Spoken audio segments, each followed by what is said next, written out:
I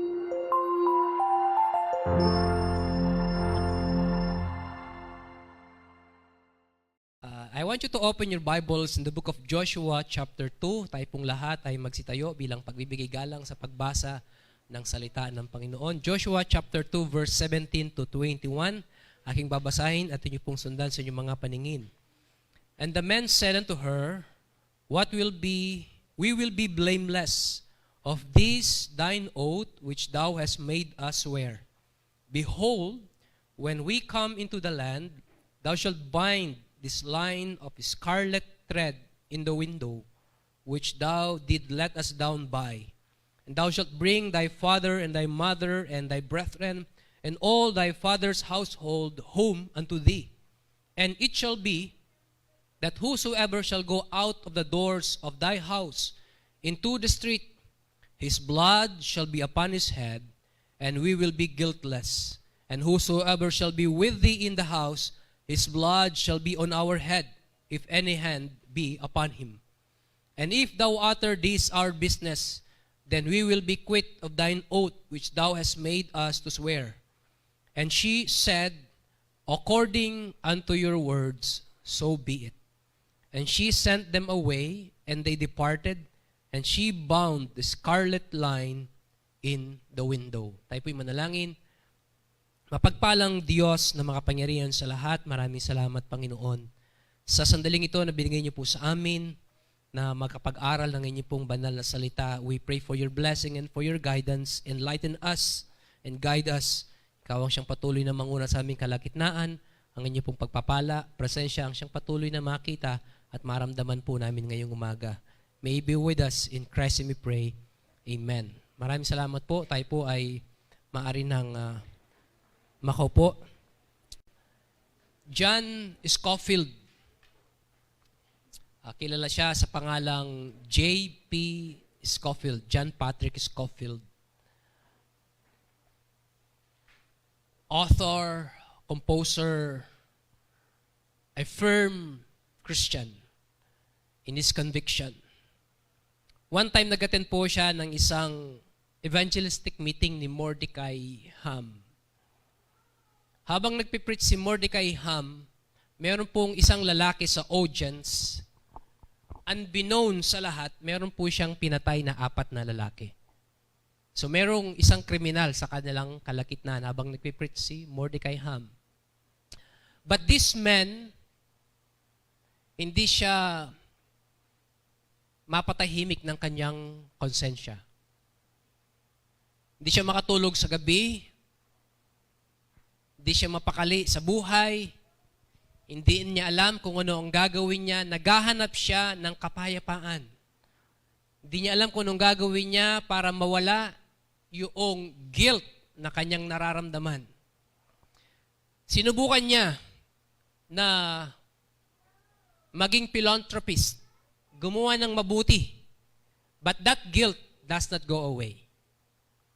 Sinubukan niya na magbagong buhay, ayusin ang buhay niya, but the guilt remains.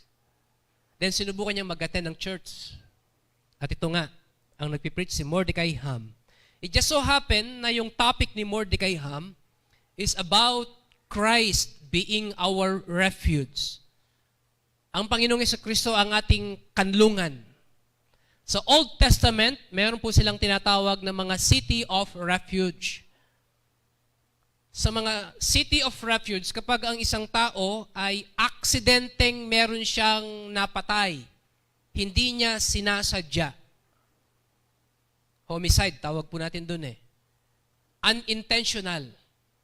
Pwede siyang tumakbo sa city of refuge na yun. At yung pamilya nung kanyang napatay, ay hindi sila pwedeng humabol para gumante kapag nakapasok na siya sa city of refuge. Yung city of refuge na yun, it symbolizes our Lord Jesus Christ. Na lahat ng nakakasumpong sa ating Panginoong Jesucristo ay nakakatagpo ng kapayapaan sa Kanya. So while Mordecai Ham is preaching about Christ being our refuge, nakikita ng lalaking ito ang kanyang sarili na sinasabi niyang, yun ang kailangan ko. yung bigat na aking nararamdaman, yung guilt na dala-dala ko, yun ang kailangan ko. Kailangan ko si Kristo. Right then and there, on his seat, that man found Christ. Natagpuan niya, nasumpungan niya ang Panginoong Jesucristo. Pinagkatiwalaan niya si Kristo ng kanyang buhay at nakasumpong siya ng kapayapaan. In the middle of the preaching, itong lalaking ito, bigla na lang tumayo dahil gusto niyang isigaw yung kanyang nararamdaman. Sabi niya, "Save! Save! Save!"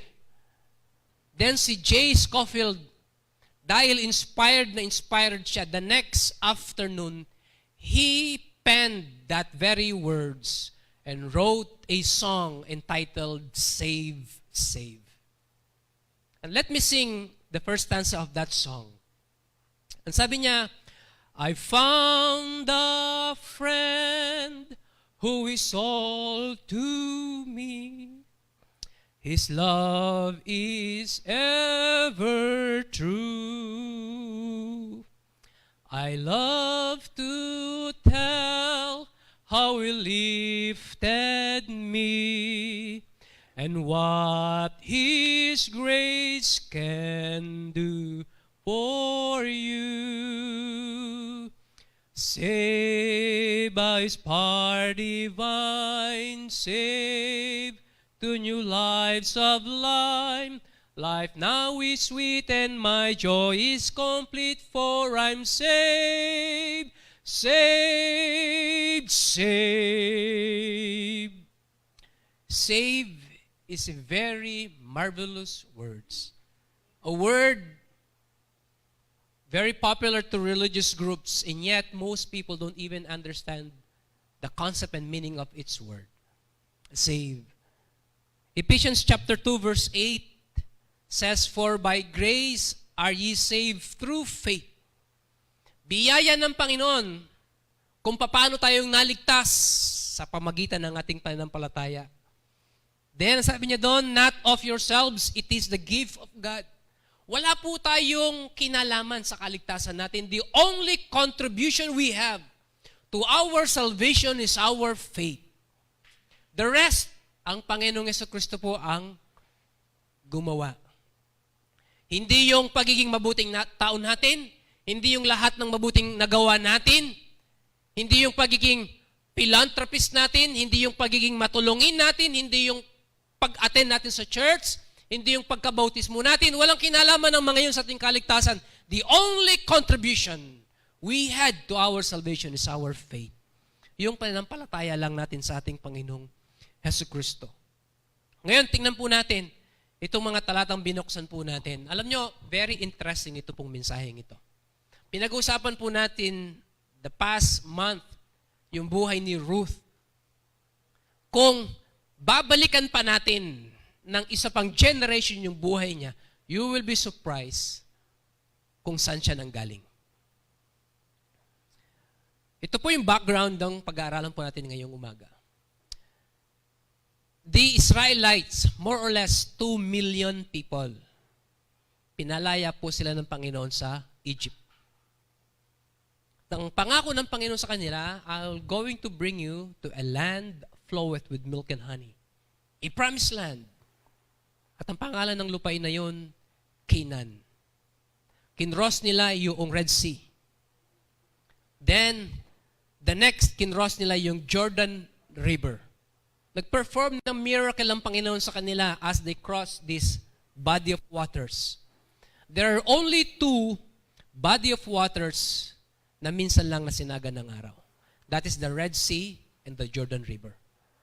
Parehong pinatuyo ng Panginoon yung mga tubig na yan para makatawid yung mga Israel. And the first city they are about to conquer in Canaan is Jericho. Yan ang unang bayan na kanilang sasakupin, Jericho. At ang instruction ng Panginoon sa kanila, I want you to destroy everything. Papatayin nyo lahat ng tao doon, matanda, bata, pati mga hayop, wala kayong ititira. Total annihilation. Ito yung lupa na pinangako ko sa inyo. Now before they approached Jericho, they sent out 2 spies. Nagpadalaw sila ng 2 espiya. These 2 spies were able to penetrate the city. Nakapasok sila. Nalaman ng hari na merong 2 espiyang galing sa Israel ang nakapasok sa kanila. Pinaghahanap sila ngayon. Itong 2 espiya, nakahanap sila ng lodging sa bahay ni Rahab. Who is Rahab? The Bible says she is an harlot. When we say harlot, isa itong prostitute. Ibinebenta yung kanyang katawan para mag-survive, para mabuhay. Nakahanap sila ng lodging sa bahay ni harlot. So nagkaroon sila ng conversation. Binasa po natin kanina yung conversation nila, but let me paraphrase para mas maliwanag po nating maintindihan. Ito ang sabi ni Rahab sa kanila, "We have heard," nabalitaan namin, kung paanong pinatuyo ng Panginoong Diyos yung Red Sea para makatawid kayo. Nabalitaan din namin kung paano yung sinakop yung 2 hari ng mga Amorites, si Sihon at si Og. Winipe out nyo silang lahat. At ngayon, dadaan kayo sa Jericho. Yung Diyos ninyo na nagpalaya sa inyo sa Egypt, yung Diyos ninyo nagpatayo sa Red Sea, yung Diyos ninyo nagpatayo sa Jordan River, is also the same God who is going to wipe out Jericho. Ngayon itong kabutihang ipinakita ko sa inyo. Kapag dumating yung araw na sasakupin nyo yung Jericho, suklian nyo din ng kabutihan. Spare my family. Dumating yung mga naghahanap sa kanila. Itinago ni Rahab itong spy sa kanyang bubungan. Yung bubungan po nila noon ay hindi katulad ng mga bubungan natin na yari sa yero. Yung bubungan po nila noon ay parang slab, putik na pinatuyo. Dinala niya doon at pagkatapos tinakpan niya ng stalk of flax. Mga halaman na inaani nila at doon nila pinapatuyo sa kanilang bubungan. Doon niya tinago yung 2 spy. At pagkatapos, ang sabi niya sa mga sundalong naghahanap doon sa 2 spy, totoong merong 2 lalaking pumunta dito sa akin pero umalis na sila. Hindi ko alam saan sila nagpunta. Habulin niyo, maabutan niyo pa sila. Nung pagkaalis sa mga kawal, at saka kinausap niya yung 2 spy. Ang sabi ng 2 spy sa kanya, "Surely, susuklian namin itong kabutihang ipinakita mo sa amin. Bigyan niyo ako ng tanda, ng token, nitong kasunduan natin." Yung mga kortina sa bintana ni Rahab, kulay pula. Sabi ng Bible, scarlet that's red. Pinagdugtong-dugtong niya yun. At pagkatapos, sa may bintana, doon niya pinababa yung 2 spy. Kung maalala nyo, napakalapad ng bakod ng Jericho. At sa mga bakod na to, may mga bahay.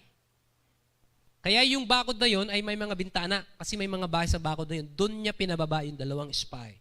Ang sabi ng 2 spy sa kanya, "This scarlet thread will be our token." Huwag mong tatanggalin itong scarlet thread na to. Itong kulay red na tali na to, huwag mong tatanggalin.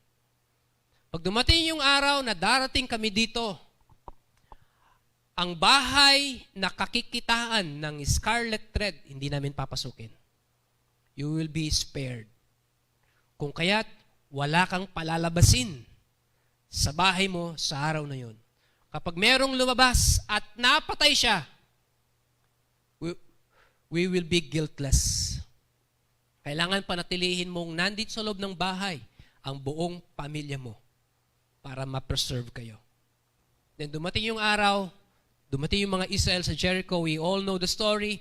Binagsak ng Panginoon yung bakod. Sinakop nila yung Jericho. Pinatay lahat. Liban lang dun sa bahay ni Rahab. Sapagkat hindi tinanggal ni Rahab yung kulay red na kortina sa kanyang bintana. Yun ang palatandaan ng mga Israelites. Na yung bahay na merong scarlet thread, huwag yung gagalawin. Yun yung bahay ni Rahab. So that's the story kung paanong naligtas si Rahab. Gusto kong tingnan natin ngayong umaga kung ano ba ang ibig sabihin ng pagiging ligtas. Ano yung nangyayari kapag tayo ay tumatanggap sa Panginoon? Kapag nililigtas tayo ng Panginoon, what happened? First, notice with me the Lord that is trusted for salvation. Yung Panginoon na pinagkakatiwalaan sa kaligtasan. The first question that I want to answer is, paano ba tayong naligtas? Paano ba tayong maliligtas? Yung Philippian jailer sa Acts chapter 16 have the same question. Sabi niya kay Paul at Silas, Sirs, what must I do to be saved? Ang sabi ni Paul sa kanya, believe on the Lord Jesus Christ, and thou shalt be saved. So salvation comes when we put our faith in Christ as our Savior. Kapag tayo ay nanampalataya sa Kanya, when we say faith, inilalagak mo lahat ng pag-asa mo, lahat ng tiwala mo sa ating Panginoong Hesukristo. And Rahab is one example na pinagkatiwalaan niya ang Panginoong Diyos. Pansinin ninyo, let me point out the word she received. In verse 9 to 11, 2 beses binanggit yung word na heard. Yung pong pananampalataya ay nagsisimula sa pakikinig ng salita ng Panginoon. Ang sabi ni Rahab sa kanila, dun sa 2 spies, for we have heard. Nabalitaan namin. Verse number 10. For we have heard. Verse number 11. And as soon as we had heard these things, our hearts did melt. Natakot sila. Wala nang lakas ng loob na natira pa sa kanila. Natakot sila sa mga Israel, yung kamanghamanghang Diyos ng mga Israel darating dito sa Jericho. Wawasakin niya lahat dito sa Jericho. Sasakupin tayo ng mga Israel. Pero ito yung confession ni Rahab. And as soon as we had heard these things, our heart did melt. Neither did there remain any more courage in any man because of you. For the Lord your God, He is God in heaven above and in earth beneath. I believe this is the turning point in the life of Rahab. She confessed it to herself that the Lord God of the Israel is the Lord God in heaven above and in earth beneath. Nanampalataya siya, naniwala siya sa Diyos ng mga Israel. So yung pananampalataya niya nagsimula nung narinig niya, nabalitaan niya yung patungkol sa mga Israel. Yung Diyos ng mga Israel. And from that point in time, nagtiwala siya sa Panginoong Diyos sa mga Israel. Not only the word she received, but the Lord she received. Yung Panginoon na kanyang tinanggap. We have to remember Rahab, nasa Jericho siya, and Jericho, colonized ito ng Canaan. Marami silang mga sinasambang Diyos-Diyosan sa Jericho. Marami silang iba't ibang klaseng Diyos. Si Baal, si Asherah, marami silang mga Diyos. Pero si Rahab, iniwan niya lahat yun at nagtiwala lamang siya sa Diyos ng mga Israel. Nagpapasalamat po ako sa Panginoon. There was a time narinig ko ang gospel, ang pangangaral ng Ebanghelyo. Sa isang funeral service, tumanggap po ako. Then, nag-attend ako sa church, Sunday school, dinala yung mga bisita sa isang classroom. Pinatanggap uli kami doon.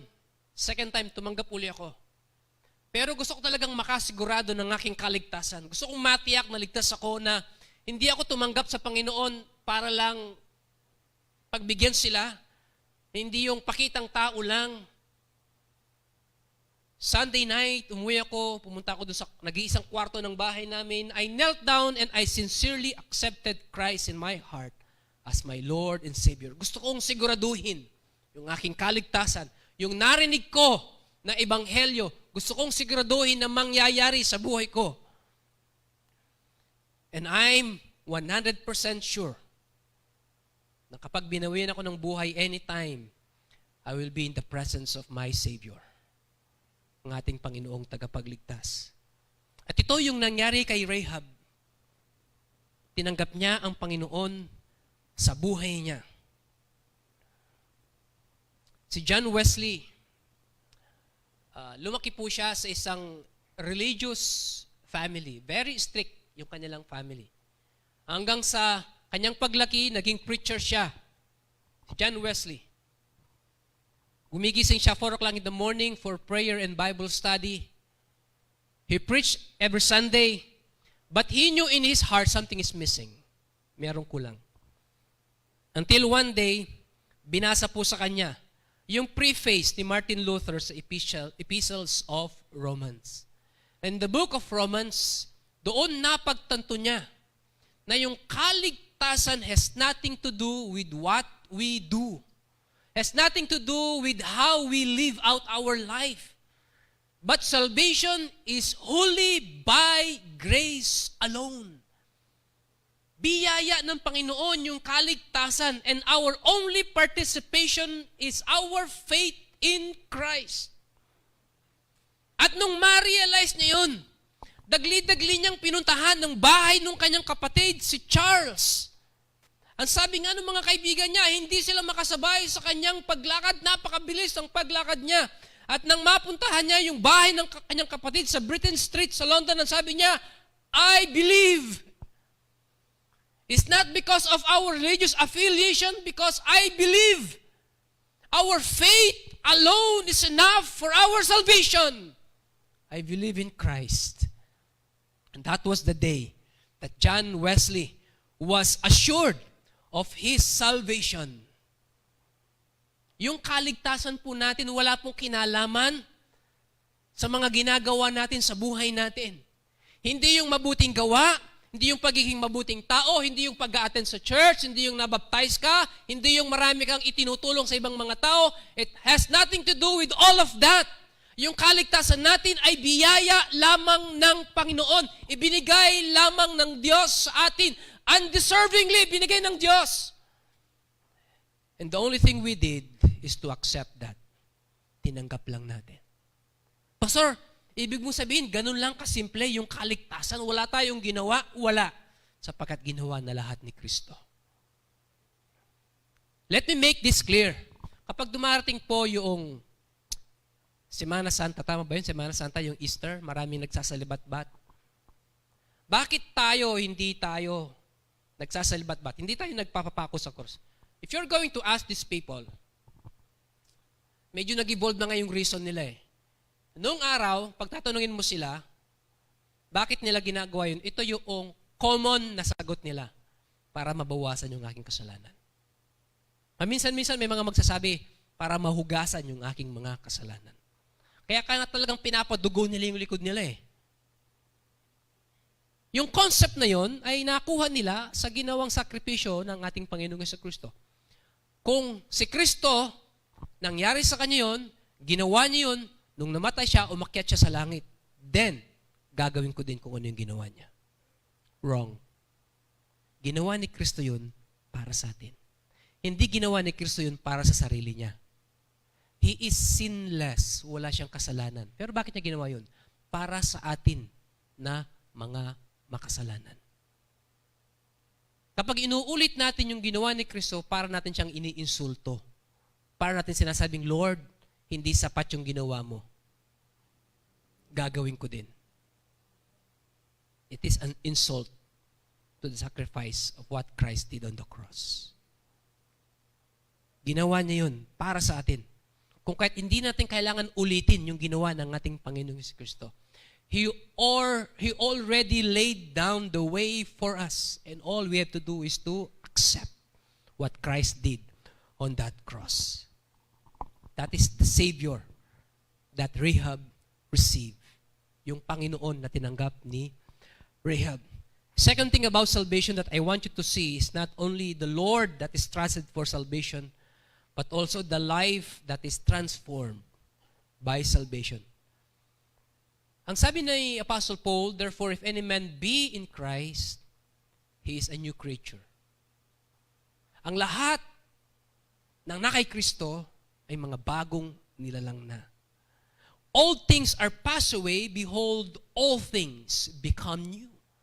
Lahat ng mga lumang bagay ay lumipas na.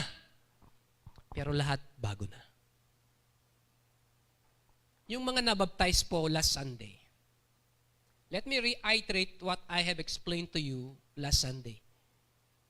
Yung baptism is a symbol of the death, burial, and resurrection of the Lord Jesus Christ. Inilalarawan niya yung pagkamatay, pagkalibing, at pagkabuhay na maguli ng ating Panginoong Hesus. Bakit natin inuulit yun? Because when you are immersed under the water, you are picturing the burial of the Lord Jesus Christ. Inilalarawan mo yung pagkalibing ng ating Panginoon. At kaalinsabay nun, ipinapahayag mo na yung lumang ikaw ay inililibing. Pagkaahon mo sa tubig, inilalarawan mo at pinapahayag mo yung bagong ikaw. To walk, sabi ni Apostle Paul, in newness of life. Lumakad sa panibagong buhay para kay Kristo. Hindi para sa iyong sarili, para kay Kristo.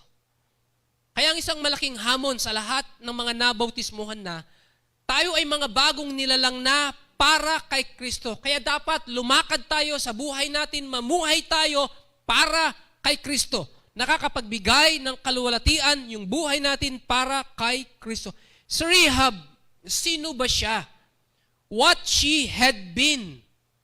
Ang sabi ng Bible, she is an harlot, a prostitute. Ano bang ginagawa ng isang prostitute? Binebenta yung katawan niya kung kani-kaninong lalaki, babayaran siya at ganong paraan siyang nagsusurvive sa buhay. Yun din yung paraan niya para buhayin yung kanyang mga magulang, yung mga pamilya niya dun sa kanyang bahay. She has a very corrupt life. Alam nyo, kung tatanungin nyo itong ganitong klaseng mga babae,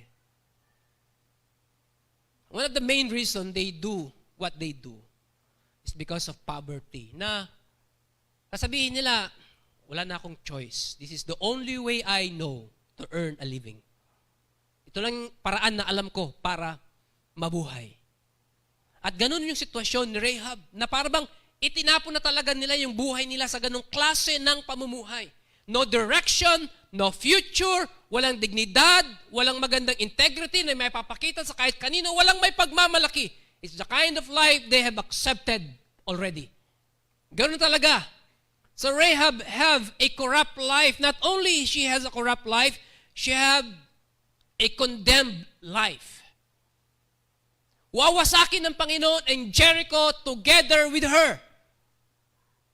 Kasama siya sa mga papatayin doon.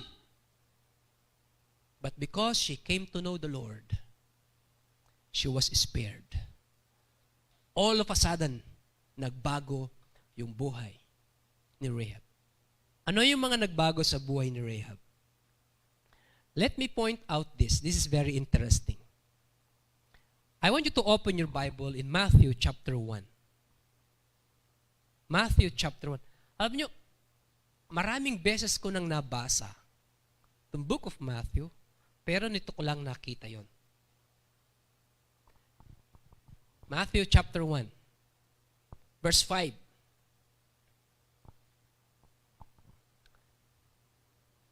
I want you to read it with me. Ready, begin.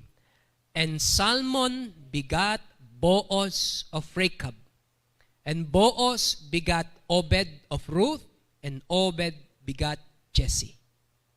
This is New Testament. Salmon begat Boaz. Who is Boaz? Boaz is Boaz in the book of Ruth. Ang tatay ni Boaz ay si Salmon. Sino ang nanay ni Boaz? Rechab. Sino si Rechab? Rechab is Rahab in Joshua chapter 2. Rahab, the harlot, nagkaroon ng anak. Si Boaz. Sino si Boaz sa book of Ruth? A great man of wealth. Mayaman. Ibig sabihin, galing sa mayamang pamilya si Boaz. Ang magulang niya si Salmon at si Rahab. pinagpala ng Panginoon ang buhay ni Rahab. From a harlot, para mabuhay, binebenta yung katawan. Pero naniwala sa Panginoong Diyos, binago ng Panginoon yung buhay niya at pinagpala ng Diyos yung buhay ni Rahab. Nagkaroon sila ng anak, si Boaz. Ngayon, sa Book of Ruth, sinong napangasawa ni Boaz? Ruth. At sino si Ruth? The great-grandmother of King David. Sino si King David? Sa kanya nanggaling ang ating Messiah, ang ating Panginoong Hesukristo. Kung babasahin nyo hanggang sa verse 16, verse 15 na lang. And Eliud begat Eleazar, and Eleazar begat Matan, and Matan begat Jacob. And Jacob begat Joseph, the husband of Mary, of whom was born, sino pinanganak? Jesus, who is called Christ. 14 generation from the Lord Jesus Christ hanggang kay Rahab. Rahab, the harlot. Patapon na ang buhay. Wala nang kinabukasan sa kanya. Tinanggap na niya yung ganong klaseng buhay para lang mag-survive. Pero dahil nagtiwala sa Panginoon, pinagpala ng Panginoon, and what's best, kasama siya sa lineage ng ating tagapagligtas. Nagkaroon pa ng dignidad at karangalan yung pangalan ni Rahab simply because she trusted Christ.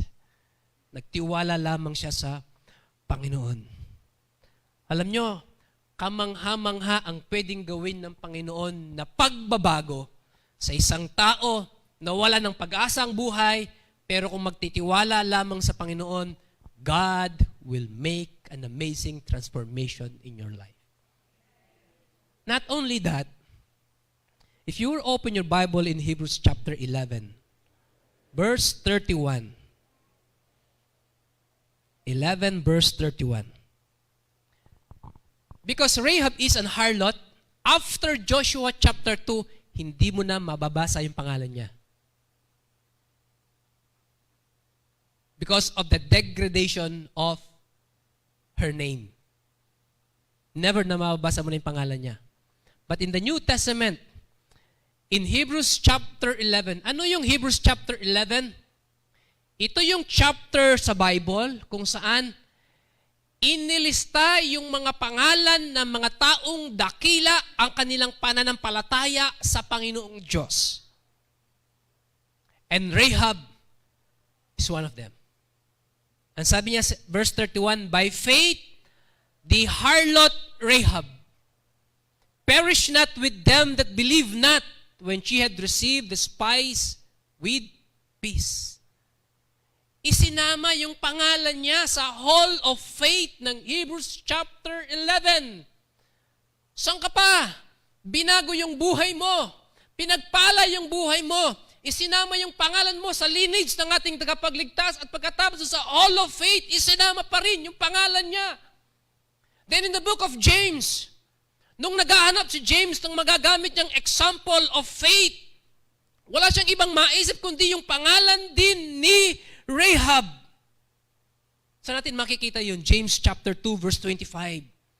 Ang sabi ni James, likewise also was not Rahab the harlot justified by works when she had received the messengers and had sent them out another way. What a legacy. Ito yung klase ng transformation na ginawa ng Panginoon sa buhay ni Rahab.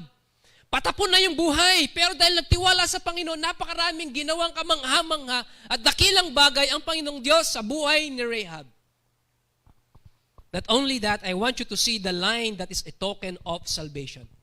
When you look through the window of Rahab, what you see is that scarlet thread. Yung kulay red na kurtinang ginamit niya para makababa doon yung dalawang espiya. Rahab asked for a token, and the two spies told her to hang a scarlet rope. At yun yung ginamit nila. Two things na makikita po natin doon sa scarlet thread na yun na ginamit ni Rahab. The scarlet line reminds us that the basis of our salvation is the blood of the Lord Jesus Christ. Book of Hebrews says, "For where is no shedding of blood, there is no remission of sin." Kung walang pagtigis ng dugo ng Panginoon, walang kapatawaran ng ating mga kasalanan. And that color, that scarlet, that red reminds us of the shed blood of the Lord Jesus Christ. Salamat na lamang at tumigis ang dugo ng ating Panginoong Jesucristo. Merong kapatawaran sa ating mga kasalanan, merong panghugas sa ating mga kasalanan. Sabi ng mga nagpipinitensya, para mabawasan ang aking kasalanan, para mawala ang aking mga kasalanan. Daytime, makikita mo sila dyan, nakapaa, naglalakad sa napakainit na semento. Pinapalaw nila yung likod nila, sinusugatan nila yung likod nila, magbubot sila ng krus, magpapapako sa krus, pero kinagabihan, nakikita mo, nakikipag-inuman. What is the sense? Sabihin natin na totoo, makakapag-alis ng kasalanan, makakapag-bawas ng kasalanan, pero pagdating ng gabi, nagsisimula ka na uling magkasala. What is the sense sa ginawa po mga yon? Pero salamat na lang sa Panginoon, hindi yun yung basihan ng ating kaligtasan. But the basis of our salvation is the blood of the Lord Jesus Christ. Ang dugo ng ating Panginoong Jesucristo. Si Charles Spurgeon, one time na naginip po siya. Sa kanyang panaginip, nasa pintuan siya ng langit and he is about to enter heaven. Pero wala siyang lakas ng loob para pumasok. So what he did, inobserve niya yung mga grupo ng mga taong pumapasok sa langit. Meron siyang nakita na napakasasaya nila, sumisigaw sila, at papasok sila sa langit. Tinanong niya yung angel sa may pintuan, sabi niya, sino yung mga taong ito? They are the patriarchs. Abraham, Isaac, Jacob, the 12 tribes of Israel, they are the patriarchs. Biglang nalungkot si Charles Spurgeon, sabi niya, hindi ako nabibilang sa mga patriarchs. Therefore, hindi ako makakapasok sa langit. Then another group, mas malaki. Mas marami sila. Nagtatalunan sila, nakapakasasaya nila. And one by one, pumapasok sila sa langit. Again, tinanong niya yung angel doon, who are these people? Ang sabi ng angel, they are the prophets and the apostles. Lalong nalungkot si Charles Spurgeon, sabi niya, I am not a prophet. And absolutely, I am not an apostle. I cannot enter heaven. Then, mas malaking grupo ng mga tao, mas marami. Dumating. Again, he asked the angels, who are these people? They are the martyrs who gave up their life for the cause of Christ. Binigay nila yung buhay nila para kay Kristo. That's why they are entering heaven. I don't remember in my life that I gave up my life for the cause of Christ. I have no hope of entering heaven. Nandun siya sa sulok, umiiyak siya. Sabi niya, wala akong pag-asang makapasok sa langit. Lahat ng mga taong ito, ni isa sa kanila, hindi ko may tatapat ang aking sarili. Then, all of a sudden, a multitudes of people, dumadugundong yung kapaligiran. Dumarating sila, one by one, pumapasok sila. At sabi niya, teka, kilala ko ang taong ito. Kapitbahay ko to, walang araw na hindi ito uminom. Sakit ng ulo ng lugar namin ito, lasenggo ito. Kilala ko ang babaeng ito. Patutot ito. At one time, nakausap ko sa tabi ng kalsada. Isa itong prostitute. Itong isang ito, mamamatay tao ito. Bakit sila pumapasok dito? What is their right to enter heaven? Then the angel said, my friend, don't you know that Christ died for them? And all they did is to put their faith in Christ. Biglang napatalon si Charles Spurgeon. I may not be a prophet, I may not be a martyr, I may not be a patriarch, but I remember a day that I put my faith in Christ. Therefore, I can enter heaven. Mga kapatid, mga minamahal, the only requirements God requires from us is to have faith in Him. Kung kaya lang iligtas ng tao ang sarili niya, hindi na sana namatay si Kristo sa krus. You can go and save yourself.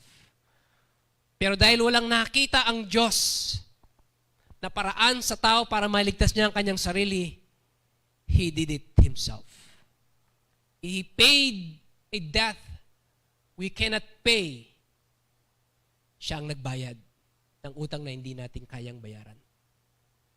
A death He does not owe to anyone. Wala siyang pagkakautang kanino man. Tayo ang may utang. Pero siya ang nagbayad. Ano yung proclamation of salvation na ginawa ni Rahab? When he hung that scarlet thread. It is a testimony of his faith in the God of Israel. Yun yung kanyang patotoo. Yung scarlet thread na yun na nakahang sa kanyang bintana, yun yung nagsasabi ng mga nakatira dito ay naniniwala sa Diyos ng mga Israel. Ng mga nakatira dito ay hindi nyo dapat salingin. Yung mga nakatira dito ay naniniwala at nagtitiwala sa ating Panginoong Diyos. No wonder, pagkatapos ng digmaan sa buong Jericho, lahat ng nandun sa loob ng bahay ni Rahab were spared from the wrath and destruction of Jericho. The day will come, wawasakin ng Panginoon ang mundong ito. Sabi ng 1 Peter, that the earth will be melted with fervent heat. Matutunaw ang mundong ito sa matinding init. Pero yung mga nanampalataya kay Kristo will be spared. Kukunin ng Panginoon lahat ng mananampalataya dito bago pa man mangyari yung tribulation period na yon. Magkakaroon ng rapture. Kukunin tayong lahat ng Panginoon. At ang token natin is the blood of Christ. When we approach God in heaven, hindi niya titingnan sa atin kung naging mabuti ka ba sa lupa, nag-church ka ba sa lupa, nabautismuhan ka ba sa lupa, may reliyon ka ba sa lupa. Hindi yun ang hahanapin ng Panginoon. Isa lang ang hahanapin ng Diyos. Kung yung kanyang anak, ang ating Panginoong Jesucristo, ay nasa puso natin. We have Christ in our heart. And the token is the blood of Christ. Yung dugo ng ating Panginoong Jesucristo, hindi po niya babawasan yung ating kasalanan. Hindi niya tatakpan yung ating mga kasalanan. But the Bible says, He will wash away our sins. Ang dugo ng ating Panginoong Jesucristo, the blood of the Lamb that washes our sins. Nag-aalis ng kasalanan ng sanlibutan. Salamat na lang na pinahintulot ng Panginoon na yung kwento ni Rahab ay maisulat sa Biblia upang tayo ng mga nabubuhay ngayon, mabasa natin ito at malaman natin na kahit sino, regardless ng background sa buhay, ay pwedeng magbago ang buhay sa Panginoong Jesucristo. Amen?